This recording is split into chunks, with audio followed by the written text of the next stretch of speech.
হলো 80-র দশকের bike, Roadmaster 80, 82, 83 এই টাইপের। এই একটা আছে রোডমাস্টার 200 সিসি।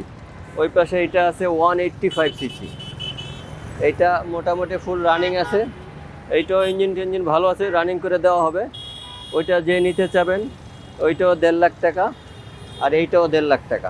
1.5 লাখ টাকায় নতুন বাইক পাওয়া যায়। নতুন বাইক তো আরও কম দামে পাওয়া যায়, ওর দিকে তুলনা করলে হবে না। কিন্তু এই জাপানি গাড়ির যারা পাইছে, চালিয়ে যারা সুবিধা পাইছে, আরাম পাইছে, তারা এই কথাটা কখনো প্রশ্ন করবে না। তারা দেখা গেছে এখন আপনি প্রশ্ন করলেন 1.5 লাখ টাকায় গাড়ি পাওয়া যাচ্ছে, আরও বেশি, আরও কম দামে পাওয়া গেল, আর এইটার দাম যদি আরও বেশি হয় তবু এইটাই নেবেন, আপনিও নেবেন। এটার চালায়া, এটার মর্ম বুঝলে, এটার সিএস বুঝতে হবে যে এর সিএস কি, এস এ কি, আর এস কি, এইটা এরকম ব্যাপার আর কি। এটার ভ্যালিডিটি অন্যরকম।